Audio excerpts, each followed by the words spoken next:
ارادے کی تکمیل کرتا سفید انسانی حیولہ تیزی سے میرے قریب آیا۔ بزرگوں کے کام میں خلل ڈالنا اچھا کام نہیں ہے۔ ایک مدھم سی سرگوشی میرے کانوں سے ٹکرائی، پھر وہ حیولہ ہوا کے تیز جھونکے کی طرح میرے جسم سے ٹکراتا ہوا نکل گیا۔ میں نے بجلی کی سرحد سے پلٹ کر دیکھا، لیکن اطراف میں کہیں کچھ بھی نہیں تھا۔ ہر طرف گہرا اندھیرا طاری تھا۔ میں نے گھوم کر میاں صاحب کی کوٹری کی سمت نظر ڈالی۔ دراڑوں سے پھوٹتی ہوئی کرنیں صاف طور پر نظر آ رہی تھی۔ میں سکتے کے کسی مریض کی طرح اپنی جگہ کھڑا حالات پر غور کرتا رہا، پھر یہ سوچ کر یقیناً میرے ذہن میں بیٹھے ہوئے کسی لاشعوری وہمے نے شعوری طور پر نمودار ہو کر مجھے ڈرانے کی کوشش کی۔ میں حوصلہ کر کے پھر آگے بڑھنے لگا۔ مجھے خود پر ہنسی آ رہی تھی کہ ایک طویل عرصہ جیل کی آہنی سلاخوں کے پیچھے گزارنے اور اذیت ناک حالات سے گزرنے کے باوجود میں اپنے ہی منتشر خیالوں کو ایک دھندلی پیداوار سے خوفزدہ ہو گیا۔ میں نے اپنی رفتار اب بڑھا دی تھی۔ میاں صاحب کی کوٹری کا فاصلہ ہر لمحہ گھٹتا جا رہا تھا۔ 3 گز، 20 گز، 10 گز، پھر اچانک مجھے ایک بار ایسا محسوس ہوا جیسے کوئی میرے ساتھ ساتھ چل رہا ہے۔ میں نے احتیاطاً اس احساس کی تصدیق کرنے کے لیے بائیں سمت نظر ڈالی۔ وہاں کچھ بھی نہ تھا، لیکن دائیں جانب نظر گھماتے ہی میں اچھل پڑا۔ میں نے خوفزدہ ہو کر چیخنا چاہا، لیکن آواز میرے خلق میں گھٹ کر رہ گئی۔ اس بار مجھے جو کچھ نظر آیا وہ صدفی حقیقت تھی۔ میں حیرت سے آنکھیں پھاڑنے اس نورانی چہرے والے شخص کو دیکھ رہا تھا جو مجھ سے محض 1 گز کے فاصلے پر کھڑا تھا۔ مجھے دیکھ رہا تھا۔ میں نے سر سے پاؤں تک سفید لباس پہن رکھا تھا۔ اس کے سر اور داڑھی کے بال مجھے روئی کے گالوں کی طرح سفید نظر آ رہے تھے۔ اس نے بڑی جمی ہوئی اور ٹھوس آواز میں مجھے مخاطب کر کے کہا، شاہد میاں، اتنی رات کے اس پہاڑی پر کس مقصد سے آئے ہو؟ جی، میں چونک پڑا۔ میرا دل بہت شدت سے دھڑکنے لگا۔ ایک لمحے کے لیے مجھے یہ گمان ہوا کہ کہیں یہ خود میاں صاحب ہی تو نہیں ہے۔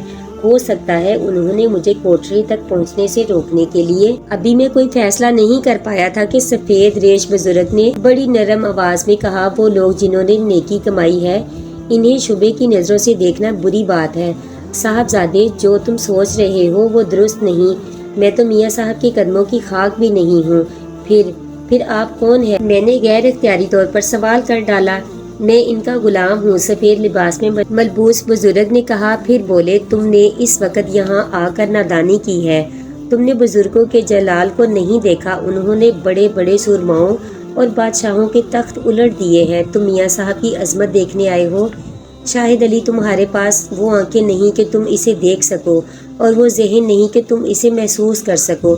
چلے جاؤ۔ بزرگ محترم، میں میاں صاحب کا دیدار کرنے کی غرض سے آیا ہوں، کوئی بری نیت لے کر نہیں، میں نے اپنے اوسان بحال کرتے ہوئے کہا۔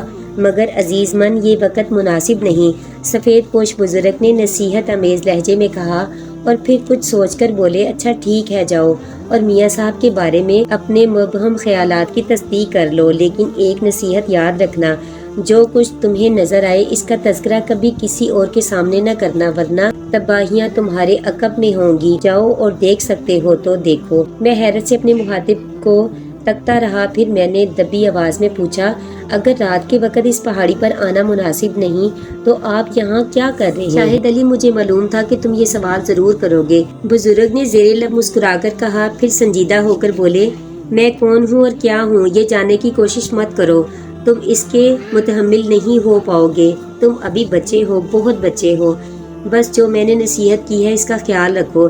اتنا کہہ کر بزرگ نے ایک نظر میاں صاحب کی کوٹری پر ڈالی، پھر عقیدت کے جذبے سے سر کو ذرا سا خم کیا اور دوسری سمت چل دیے۔ میں پھٹی پھٹی نظروں سے ان کو دیکھتا رہا اور اس وقت تک اپنی جگہ سے جنبش نہیں کی جب تک وہ میری نگاہوں سے اوجھل نہیں ہو گئے۔ میاں صاحب کی کوٹری سے چند قدم کے فاصلے پر پہنچ کر میں نے ایک بار پھر رکا۔ میں نے قرب و جوار کا جائزہ لیا، پھر جب مجھے یقین ہو گیا کہ کوئی میری نگرانی نہیں کر رہا تو میں پنجوں کے بل کھسکنے لگا اور کوٹری کی ایک جھری سے آنکھ لگا دی۔ اندر کا ماحول کچھ اس قدر ہیبت ناک اور ناقابل یقین تھا کہ میں دنگ رہ گیا۔ اندر صرف 2 چراغ جل رہے تھے میری نظروں کے سامنے۔ میاں صاحب تھوڑی سینے سے لگائے مراقبے میں بیٹھے تھے اور تسبیح پر کوئی وظیفہ پڑھنے میں مصروف تھے۔ ان کا چہرہ مجھے پوری طرح نظر نہیں آ رہا تھا، لیکن جسم پر نظر آنے والے کپڑوں پر جا بجا پیمند نظر آ رہے تھے۔ جس پلنگ پر وہ بیٹھے تھے اس پر بستر نام کی کوئی چیز موجود نہیں تھی۔ سامنے چھت سے ایک پنجرا لٹک رہا تھا جس میں 2 طوطے بند تھے۔ زمین پر ایک میلی سی دری بچھی ہوئی تھی جس پر غالباً ایک عرصے سے جھاڑو نہیں دی گئی تھی۔ میں نے ایک نظر میں پوری کوٹری کا جائزہ لے ڈالا، لیکن جو بات میرے لیے سب سے زیادہ تعجب خیز تھی وہ اس حسین و جمیل لڑکی کی موجودگی تھی جو میاں صاحب کے سامنے میلی وردی پر ہاتھ باندھے باندیوں جیسے انداز میں سر جھکائے کھڑی تھی۔ لڑکی کا حسن جہاں سوز اور اس کے قیمتی ملبوسات کو دیکھ کر ششدرہ رہ گیا۔ اتنی رات گئی ایک حسین و جمیل لڑکی کو میاں صاحب کی کوٹری میں تنہا دیکھ کر مجھے بڑی حیرت ہوئی۔ یہ کون ہو سکتی ہے؟ میں نے سوچا ممکن ہے کوئی ضرورت مند ہو جو رات کے اندھیرے میں حاجت روائی کی غرض سے میاں صاحب کے قدموں میں چلی آئی ہو، لیکن پھر میں نے خیال کیا کہ کہیں یہ کوئی معاملہ نہ ہو۔ پیروں فقیروں کے بارے میں مختلف اور متضاد خبریں اخباروں میں آئے دن شائع ہوتی ہی رہتی ہیں۔ میں ابھی ادیڑ بند میں تھا کہ پنجرے میں بند ایک طوطے نے اچانک کریہا آواز میں زور زور سے چلانا شروع کر دیا۔ چیخنے کے ساتھ ساتھ وہ پنجرے میں ادھر ادھر اچھل کود بھی کر رہا تھا اور دوسرے طوطے کو آواز بھی دے رہا تھا جو ایک طرف خاموش بیٹھا تھا۔ خوبصورت لڑکی جو میاں صاحب کے روبرو ہاتھ باندھے کھڑی تھی چونک پڑی۔ اس نے اپنی غزالی آنکھیں نیم واقعی اور حیرت سے طوطے کو گھورنے لگی۔ پھر اس نے جن نگاہوں سے چاروں طرف دیکھنا شروع کیا اس سے صاف ظاہر تھا کہ وہ وہاں کسی نوآورد کی موجودگی کو محسوس کر رہی ہے۔ اس کی حسین آنکھوں میں پیدا ہونے والی الجھن بے حد معنی خیز تھی، لیکن میاں صاحب کی حالت میں کوئی فرق نہیں آیا۔ وہ بدستور مراقبے میں بیٹھے رہے، لیکن طوطے کی چیخ کم نہ ہوئی تو انہوں نے اپنا ہاتھ فضا میں بلند کر دیا۔ میاں صاحب کا ہاتھ اٹھانا تھا کہ طوطے نے چیخنا بند کر دیا۔ سامنے کھڑی ماں چبین نے بھی جلدی سے دوبارہ ہاتھ باندھ کر سر جھکا لیا۔ یکلخت میرے ذہن میں ایک نیا خیال در آیا، کہیں وہ ماں چبین کوئی روح تو نہیں جو میاں صاحب کے حکم پر حقیقت کے جامے میں اس وقت ان کے سامنے سر جھکائے کھڑی تھی؟ کیا ایسا ممکن ہے؟ مگر سب کچھ ممکن ہے۔ میں سانس روک کے باہر کھڑا اس حسین و جمیل لڑکی کو دیکھتا رہا اور آنے والے لمحوں کا منتظر رہا کہ دیکھیں اب کیا ہوتا ہے۔ کوٹری میں کچھ دیر تک مکمل سکوت طاری رہا، پھر میاں صاحب نے آہستہ آہستہ سر اٹھا کر آنکھیں کھول دیں۔ میں ان آنکھوں کا جلال دیکھ کر کانپ گیا۔ میاں صاحب کی آنکھوں میں نہ جانے کیا سحر تھا کہ ان کی ایک جھلک دیکھتے ہی میں لڑکھڑا گیا۔ میاں صاحب کی توجہ کا مرکز وہی تھا جو ان کے سامنے سر جھکائے کھڑی تھی۔ اچانک میاں صاحب نے بڑے جمے ہوئے لہجے میں اس حسین دوشیزہ کو مخاطب کیا، اے حور صفت اور نیک سیرت دوشیزہ، کیا تجھے علم ہے کہ تجھے یہاں کس لیے طلب کیا گیا ہے؟ جی، مجھے یہاں آنے کا حکم اس لیے دیا گیا ہے کہ میں آپ کو مطلوبہ حقائق سے آگاہ کروں۔ لڑکی کی آواز بے حد سریلی تھی، لیکن ایسا لگ رہا تھا جیسے وہ آواز کہیں بہت دور سے آ رہی ہو۔ میاں صاحب نے بڑے پرجلال لہجے میں کہا، چودھری امام دین کے بارے میں کچھ کہو۔ دوشیزہ نے اسی شیریں آواز میں نیاز مندی سے جواب دیا، چودھری امام دین کے بچے کا اب یہی طریقہ ہے کہ وہ آئندہ سود پر رقم دینے کا کاروبار بند کر دے، عدالت کے سامنے اقبال جرم کر کے معافی کی درخواست گزارے۔ کیا اصل مجرم وہی ہے؟ میاں صاحب کی آواز ابھری، نہیں، اصل مجرم وہ نہیں ہے، اس نے صرف مجرم کو روپوش ہو جانے کا موقع فراہم کر کے خود کو مقدمے میں ملوث کر لیا ہے۔ پولیس کو جب یہ معلوم ہوا تو چودھری امام دین کو بھی اس نے ملزمین میں شمار کر لیا۔ اصل مجرم کون ہے اور کہاں ہے؟ لڑکی نے یہ سوال سن کر ایک جھرجھری لی، پھر آنکھیں بند کر لی۔ چند سیکنڈ تک خاموش رہی، پھر اس نے دوبارہ آنکھیں کھول کر کہا، جس نے گناہ کیا ہے اس کا نام شبیر خان ہے۔ چودھری امام دین نے اسے اپنے گودام میں پناہ دی ہے۔ شبیر خان اس وقت اسی گودام میں موجود ہے۔ میاں صاحب یہ سن کر تھر تھر کانپنے لگے۔ ان کا ہاتھ تسبیح کے دانوں پر پڑی روانی سے چل رہا تھا۔ بار بار وہ اپنے سر کو یوں جھٹک رہے تھے جیسے کسی کو سرزنش کر رہے ہوں۔ ان کی آنکھوں سے جلال ٹپک رہا تھا، چہرہ غصے سے سرخ ہو رہا تھا۔ کافی دیر تک وہ اسی حالت سے دوچار رہے، پھر آہستہ آہستہ سکون ہو گیا۔ میرے لیے اب کیا حکم ہے؟ جا سکتی ہو، میاں صاحب نے بڑبڑاتے ہوئے لہجے میں جواب دیا۔ میں بدستور کوٹری کی جھری سے لگا یہ سب کچھ سن اور دیکھ رہا تھا، لیکن اس وقت میری آنکھیں حیرت سے ابل پڑی جب میں نے اس خوبصورت لڑکی کو اچانک ہوا میں تحلیل ہوتے دیکھا۔ یوں لگا جیسے کوئی بڑی طاقت اسے نکل گئی ہو۔ روح، روح۔ میرے ذہن نے اس ایک لفظ کی تکرار شروع کی تو میں سرتاپا لرزنے لگا۔ مجھے اپنا وجود خطرے میں نظر آ رہا تھا۔ میں نے میاں صاحب کی شخصیت شبہ کر کے یقیناً حماقت کی تھی۔ اکبر حسین نے جو کچھ کہا تھا وہ حرف بہ حرف درست تھا۔ تو کیا چلا رہا تھا؟ کیوں اپنی مکروہ آواز مجھے سنا رہا تھا؟ میاں صاحب کی کرخت آواز میری سماعت سے ٹکرائی تو میں نے دوبارہ کوٹری کی جھری سے آنکھ لگا دی۔ مجھے یہ دیکھ کر سخت تعجب ہوا کہ میاں صاحب نے وہ جملہ پنجرے میں بند طوطے سے مخاطب ہو کر کہا تھا۔ وہ بڑی حقارت اور نفرت بھری نظروں سے طوطے کو گھور رہے تھے۔ میں نے طوطے پر نظر ڈالی جو اپنا سر گردن میں چھپانے کی کوشش کر رہا۔ منہ چھپانے کی کوشش کیوں کر رہا ہے احمد؟ میرے سوال کا جواب دے۔ معاف کر دو میاں صاحب، مجھ سے بھول ہو گئی تھی۔ طوطے کے پنجرے سے کسی اکھڑ قسم کے مرد کی کھردری آواز نکلی تو مجھے اپنے پیروں پر کھڑا ہونا مشکل ہو گیا تھا۔ مجھے اس کا شبہ ہونے لگا کہ کہیں میں خواب تو نہیں دیکھ رہا ہوں۔ میری بات کا جواب دے گناہگار، تو میرے وظیفے میں مخل کیوں ہوا تھا؟ میاں صاحب گرجے تو طوطے کے پنجرے سے پھر وہی بے ہنگم قسم کی مردانہ آواز آنے لگی۔ میاں صاحب نے آپ کو یہ بتانا چاہتا تھا کہ کوئی اور بھی آپ کے سکون میں مخل ہو رہا ہے۔ یہ اشارہ غالباً میری طرف تھا۔ میں نے جس وقت اندر جھانکنا شروع کیا تھا اسی وقت طوطے نے شور و غل مچایا تھا۔ میرے خدایا، یہ سب کیا اسرار ہے؟ میں نے دل ہی دل میں سوچا، پھر اچانک خوفزدہ ہو کر پلٹا اور بے تحاشا واپسی کے راستے پر دوڑنے لگا۔ نہ جانے کیوں مجھے ایسا محسوس ہو رہا تھا جیسے میاں صاحب کی بڑی بڑی جلالی آنکھیں برابر میرا تعاقب کر رہی ہیں۔ میں نے ڈر کر رفتار تیز کر دی۔ میں جلد از جلد اس پر اسرار ماحول سے بہت دور نکل جانا چاہتا تھا، لیکن شاید قدرت کو کچھ اور ہی منظور تھا جس کا تذکرہ میں آگے چل کر کروں گا۔ فی الحال میں واقعات کے تسلسل کو برقرار رکھنے کے لیے اتنا بتا دینا کافی سمجھتا ہوں کہ میں نے اندھیرے میں بھاگتے بھاگتے کسی پتھر سے ٹھوکر کھائی اور منہ کے بل زمین پر گر کر نیچے کی جانب لڑکنے لگا۔ میرے احساسات نے میرا ساتھ چھوڑ کر میری نظروں کے سامنے سیاہی بکھیر دی جو گہری ہوتی چلی گئی اور میں اس میں گم ہو گیا۔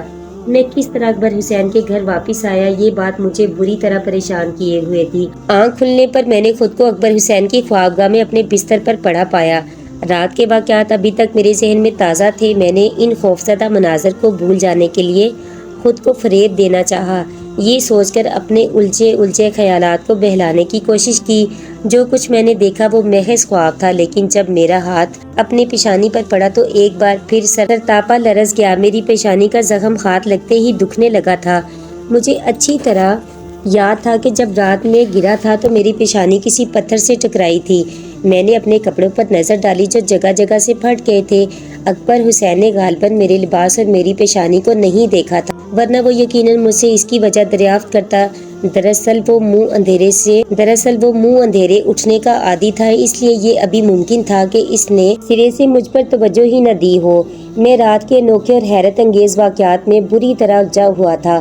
مجھے اچھی طرح یاد تھا کہ گرنے کے بعد میں بے ہوش ہو گیا تھا، تو پھر مجھے میرے بستر تک کون لایا؟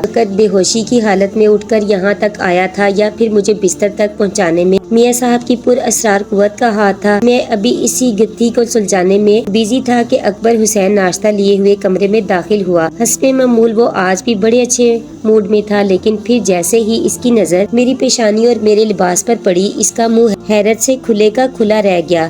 چائے کی ٹرے میز پر رکھ کر وہ قریب آتا ہوا بولا، یہ کیا ہو گیا تمہیں؟ یہ پیشانی پر زخم اور پھٹے ہوئے کپڑے، یہ سب کیا ہے میاں؟ اکبر رات میں نے اکبر کو اصل حالات سے باخبر کرنا چاہا، لیکن میری نظروں کے سامنے ان سفید ریش بزرگ کا چہرہ ابھر آیا جنہوں نے رات مجھے اس بات کی سختی سے تاکید کی تھی جو کچھ میں میاں صاحب کی کوٹری میں دیکھوں اس کا تذکرہ کسی اور سے نہ کروں۔ یہ نصیحت یاد آتے ہی میں نے جلدی سے اپنی زبان بند کر لی۔ اکبر نے میرے چہرے کے تاثرات بدلتے دیکھے تو گھبرائے ہوئے لہجے میں پوچھا، آخر معاملہ کیا ہے؟ تم کچھ کہتے کہتے خاموش کیوں ہو گئے؟ رات کو کیا ہوا تھا؟ مجھے کچھ یاد نہیں کہ کیا ہوا اور کیسے ہوا، اور صبح اپنی یہ حالت دیکھ کر خود مجھے بھی حیرت ہوئی تھی۔ میں نہیں مان سکتا، اکبر نے تیزی سے کہا، تم ضرور مجھ سے کچھ چھپا رہے ہو۔ نہیں میرے دوست، جو کچھ میں کہہ رہا ہوں بالکل ٹھیک کہہ رہا ہوں۔ مجھے نہیں معلوم میں اس حالت کو کس طرح پہنچ گیا۔ اکبر کو میری بات پر یقین نہیں آیا۔ میں اس کی آنکھوں کی بدلتی رنگت کو دیکھ کر سمجھ گیا تھا کہ وہ میرے اس سفید جھول پر خوش نہیں ہے۔ کچھ دیر تک وہ یوں ہی مجھے شکایت بھری نظروں سے دیکھتا رہا، پھر کوئی بات سوچ کر ناراضگی کے لہجے میں بولا،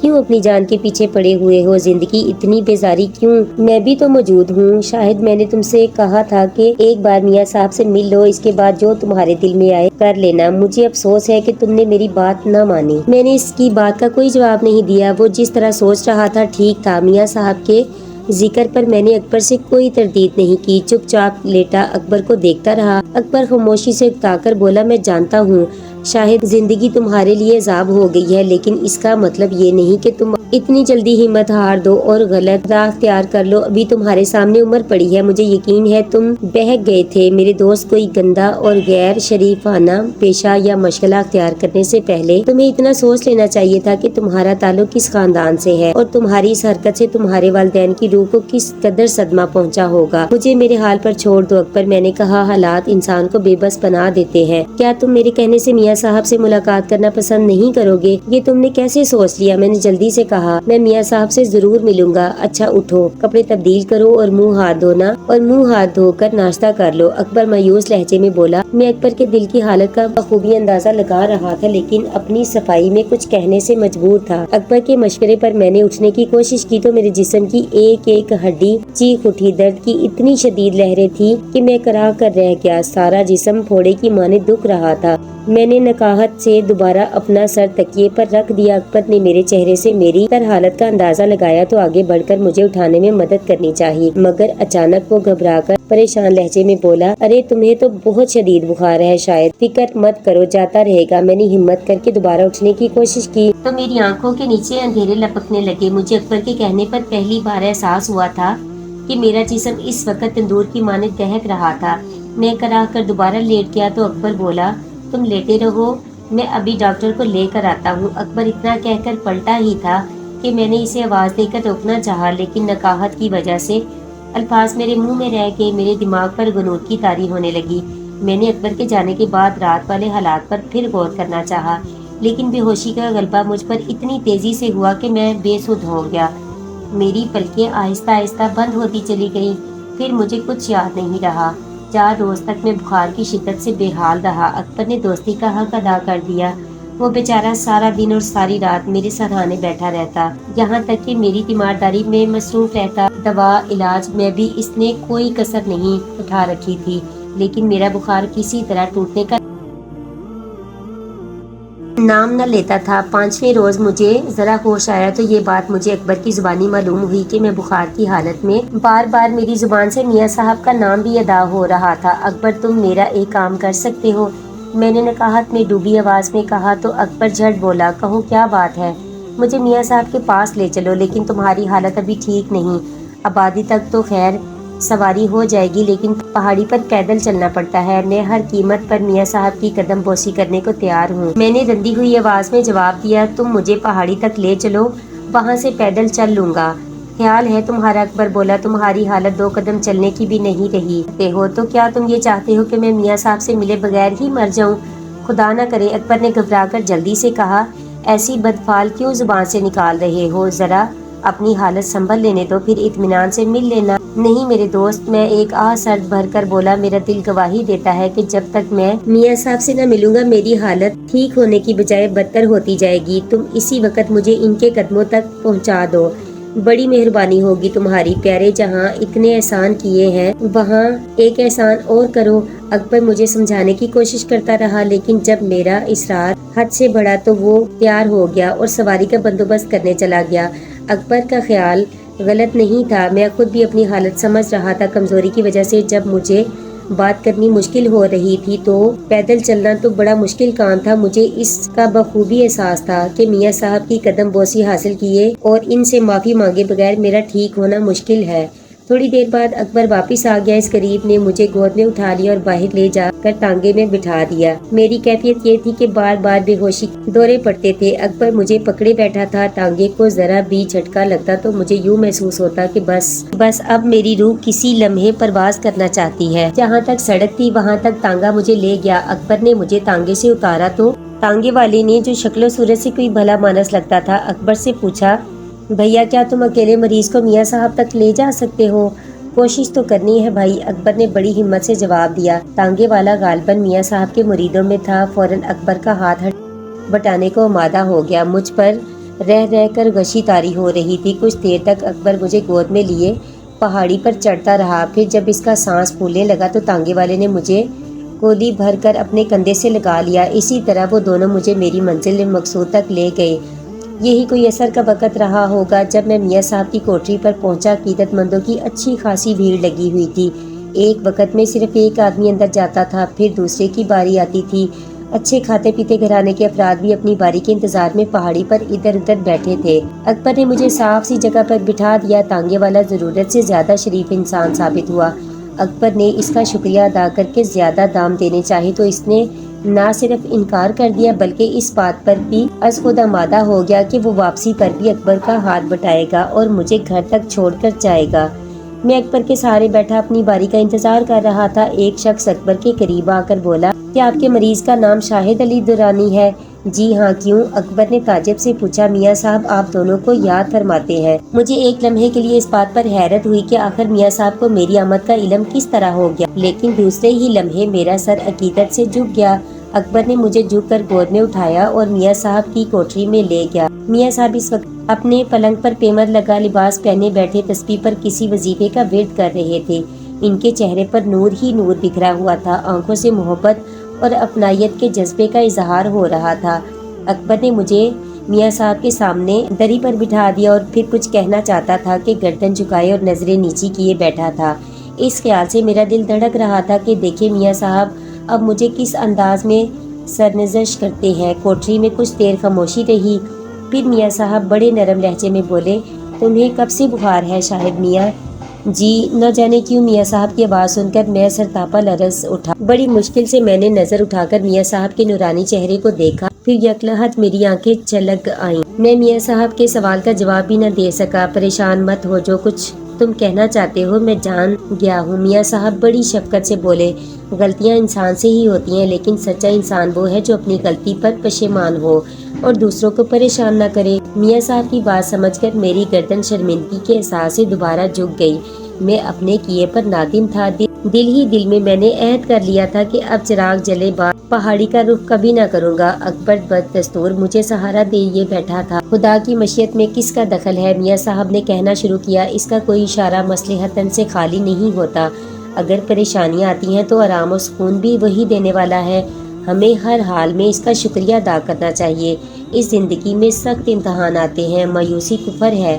میں سر جھکائے بیٹھا رہا۔ میاں صاحب کچھ توقف کے بعد بولے، مجھے علم ہے میرے بچے کہ زمانے نے تمہارے ساتھ کیا سلوک کیا ہے، لیکن تمہارے اس حال پر بھی خدا کا شکر گزار ہونا چاہیے کہ اس نے تمہیں امتحان کے قابل سمجھا۔ کیا عجب ہے کہ اس میں بھی اللہ کی کوئی مصلحت ہو اور تمہاری بھلائی کا کوئی پہلو منظور ہو۔ میاں صاحب بڑی محبت اور شفقت کے ساتھ مجھے نصیحتیں کرتے رہے۔ میرے دل پر ان کی باتوں کا کچھ گہرا اثر ہوا کہ میری آنکھوں سے ساون بھادو کی جڑی لگ گئی۔ میں ہچکیوں سے رو پڑا۔ میاں صاحب کی ایک ایک بات میرے ذہن پر اثر چھوڑ رہی تھی۔ میں اپنی کمزوری اور بخار کی شدت کو بھول کر میاں صاحب کی باتوں کے سحر میں کھو گیا۔ مجھ پر گریے کا عالم تھا۔ اکبر خاموشی سے مجھے پکڑے بیٹھا رہا۔ اس نے بھی بڑی عقیدت سے اپنا سر خم کر رکھا تھا۔ تم نے اچھا کیا جو میرے پاس چلے آئے۔ میں خدا سے تمہارے حق میں دعا کروں گا، وہ تمہیں صبر و شکر کی توفیق عطا فرمائے اور تمہاری پریشانیاں دور کرے۔ میاں صاحب نے مجھے مخاطب کرتے ہوئے کہا، اب تم گھر جاؤ اور آرام کرو، میری دعائیں تمہارے ساتھ ہیں، خدا نے چاہا تو تمہاری طبیعت بھی جلد ہی سنبھل جائے گی۔ اکبر نے جھک کر میاں صاحب کو سلام کیا، پھر مجھے گود میں اٹھا لیا۔ میں نے رخصت ہوتے وقت میاں صاحب کے نورانی چہرے پر نظر ڈالی تو وہ آنکھیں بند کیے ہوئے تھے اور منہ اوپر اٹھائے غالباً میرے حق میں دعا فرما رہے تھے۔ اکبر مجھے گود میں لیے الٹے قدموں کوٹری سے باہر آ گیا، پھر وہ تانگے والے کی مدد سے گھر واپس لے آیا۔ گھر پہنچ کر اس نے ایک بار پھر تانگے والے کو اس کی زائد خدمت کے عوض زیادہ کرایہ دینا چاہا، لیکن اس نے صرف اپنی اصل اجرت لی اور خاموشی سے چلا گیا۔ اس کے جانے کے بعد اکبر میرے قریب آ کر بیٹھ گیا اور میرا سر سہلاتے ہوئے پوچھا، اب تمہاری طبیعت کیسی ہے؟ زیادہ تکان تو نہیں محسوس کر رہے؟ نہیں، میں نے کہا۔ پھر اکبر سے ایک گلاس پانی مانگ کر پیا اور آنکھیں بند کر کے دوسری طرف کرپٹ لے لی۔ اکبر نے میرے آرام کے خیال سے پھر مجھ سے کوئی بات نہیں کی۔ کچھ دیر بیٹھا، آہستہ آہستہ میرا سر سہلاتا رہا، پھر اٹھ کر اندر چلا گیا۔ اس کے دوسرے ہی روز میری طبیعت سنبھلنی شروع ہو گئی۔ 5ویں روز میں بالکل بھلا چنگا ہو گیا۔ اب نہ کناہت باقی تھی نہ کمزوری۔ یہ سب میاں صاحب کی دعاؤں کا نتیجہ تھا، ورنہ میرا بخار اول تو اتنی جلدی نہ اترتا اور اگر اتر بھی جاتا تو کمزوری مہینوں باقی رہتی۔ اکبر کو میرے صحت یاب ہونے پر بے حد خوشی تھی۔ جس روز میں نے غسل صحت کیا، اس روز اکبر نے کہا، اب کیا پروگرام ہے تمہارا؟ کیا میاں صاحب سے مل لینے کے بعد بھی تم اپنے پرانے خیالات پر قائم رہو گے؟ کچھ نہ کچھ تو بہرحال کرنا ہوگا۔ میں نے جواب دیا۔ رہا میاں صاحب کا سوال تو میں ان کی عظمتوں کا قائل ہو چکا ہوں۔ اگر وہ مجھے قدم بوسی کی اجازت نہ دیتے تو شاید میرا بچنا بھی مشکل ہو جاتا، گویا اب تم راہ راست پر آ گئے ہو۔ یہ سب میاں صاحب کی دعاؤں کا نتیجہ ہے۔ اکبر اور میں بہت دیر تک میاں صاحب کی باتیں کرتے رہے، پھر اکبر نے مجھے کریدتے ہوئے پوچھا، شاہد کیا تم اب بھی مجھے یہ بتاؤ گے کہ اس رات تمہیں کیا حادثہ پیش آیا تھا؟ مجھے افسوس ہے کہ اس سلسلے میں اپنی زبان کھولنے سے قاصر ہوں، لیکن تمہیں اتنا ضرور یقین دلا سکتا ہوں کہ اس حادثے کے بارے میں جو قیاس آرائی تم نے کی تھی وہ غلط ہے۔ کیا کوئی ایسی ہی خاص بات ہے جو تم مجھ سے بھی نہیں کہہ سکتے؟